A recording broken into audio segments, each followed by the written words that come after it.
Сәлеметсіздер ме, құрметті менің көрермендерім. Бүгін біз сіздермен құрма пальмасын қалай үй жағдайында отырғызу жайында айтпақпыз. Ол үшін алдымен мынау кез келген дүкеннен сатылып алынған мынадай жаңағы құрманы ішіндегі дәнін жаңағындай жеп болғаннан кейін жуып тазалап дәнін 1-2 күнге мынадай ыдыстың ішіне таза суға салып қоямыз. 2 күн болғаннан кейін оны жаңағыдай судан алып, мынадай қылып жаңағы ненің ішіне салфеткаға орап, жаңағы күніге сыртынан су сеуіп қойып отырамыз. Мынаның ішінде осыдан 2 апта бұрын оралып қойылған құрмалар бар. Сол құрманың қазір біз не болғанын көрейік. Әлі ашып көрген жоқпыз. Осылай дымқылдап қойып, осы ыдыстың ішінде тұрды.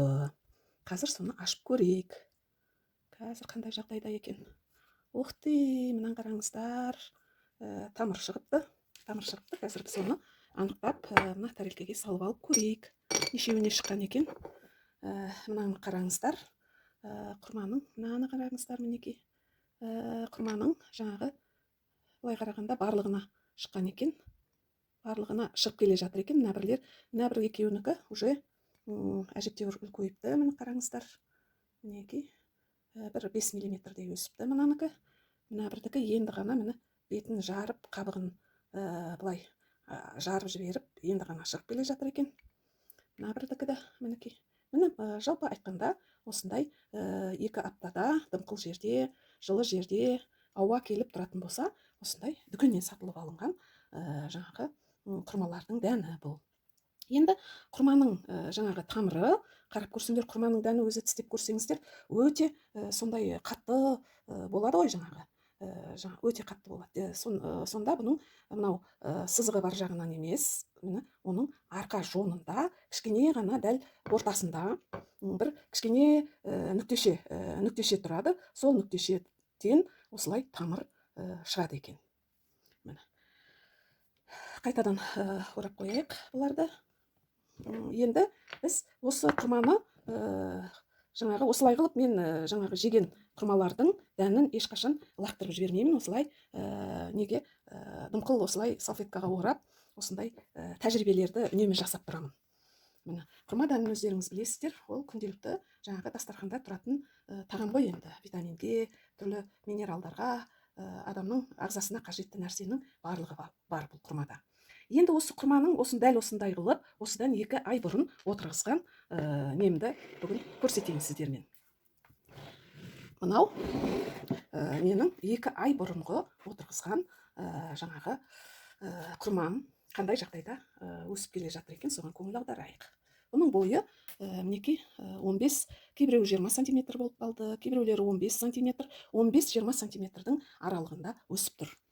Бұл құрмаларды мен жаңағыдай тамырлаған кезде, сол бірнеше құрма дәнін осындай бір жолата тамырлатқан болатынмын. Соның барлығын осы ненің ішіне қайсысы өсіп кетеді екен, қайсысы өспей қалатыны болар деп, барлығын осы ыдыстың ішіне тығып салып қойғанмын. Солар уже мінекей осындай 20 сантиметрге жетті. Енді қарасаңдар, бұл жерде құрманың да дүкендерде түр-түрі болады ғой. Сол әртүрлі әрқалай болып өсіп жатыр, мінекей қарасаңыздар. Мына біреу ширатылып өскен 2-3 құрма тұр міне. Біреуі мынау ширатылып, жапырағы ширатылып өсіп жатыр міне. О да спираль сияқты, мынау спираль сияқты, және мына жерде мынау 3-еуі спираль сияқты өсіп жатыр. Бұл неге бұлай десеңіздер, осыдан бірнеше жыл бұрын мен Дубайда болғанмын. Сол Дубайдан бір қорап жаңағы не алып келген болатынмын. Құрма алып келген болатынмын. Соның жаңағы дәнін бір жерге сақтап жүргем, енді өзім сондай бір әдетім бар. Сақтап жүргем, сөмкемнің түбінде жүрді, жаңағы кошелегім ішінде жүрді. Соны тоже суға салып көрейін өсем екен дегенде, олар да тамыр шыққан. Міне, бірақ олар мына өзіміздің дегенде бұлар да енді Иран, жаңағы тропикалық жақтардан келеді ғой, біздерге ыстық жақтардан. Сол құрмалардан мынау Дубайдан әкелген құрма өзгешерек болып, жаңағы жапырағын жайып келе жатыр. Мінекей, құрманы өсірудің жаңағындай ешқандай қиындығы жоқ.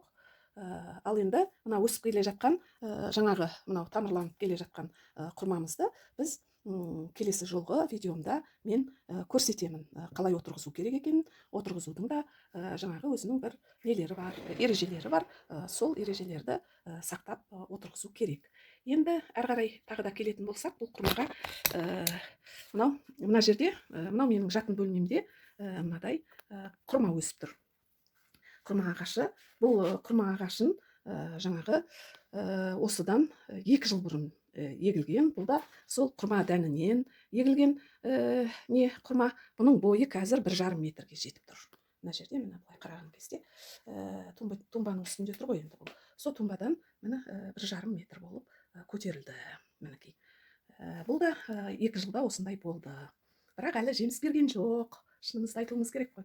Мына күнмен шағылысып, мына менің өсімдігім онша дұрыс көрінбей тұр. Дегенмен де бұл гүлді мен өзімнің осы жатын бөлмеме қойдым. Өйткені жаңағы өзімнің ең сүйікті гүлдерімнің бірі. Негізінде жатын бөлмеге көп гүл қоюға болмайды дейді. Сондықтан мен тек қана осы бөлмеге осы гүлді қойып қойдым. Мінекей қарасаңыздар. Өте әдемі, үйдің көркін ашып тұрады. Міне осындай болып өседі. Бұл да осындай, дәл осындай құрманың дәнінен өсірілген өсімді. Қарап отырсаңыздар, міне 2 жылда қаншама бұтақтар берді. Ол бұтақтар былайынша жаңағындай пальма, құрма пальмасы дейді ғой. Ал орысша бұны финиковая пальма деп атайды. Финиковая пальма. Көреміз. Келесі жолы мен осы құрманы қалай отырғызу керек ыдысқа, сол туралы айтатын боламын. Сондықтан менің каналыма жазылып, лайк басып, пікір жазуды, сұрақтар қоюды ұмытпаңыздар деп айтамын. Көңіл қойып менің видеомды қарағандарыңызға рахмет. Мінекей, мынаны тағы бір көрсете кетейін. Мына құрмаларды да жеке-жеке әрқайсысы бір жаңағы құрма пальмасы болып өседі. Мінекей. Мынадай қылып жаңағы қағазда ораулы тұрады. Міне осымен мен немді аяқтаймын. Қош сау болыңыздар.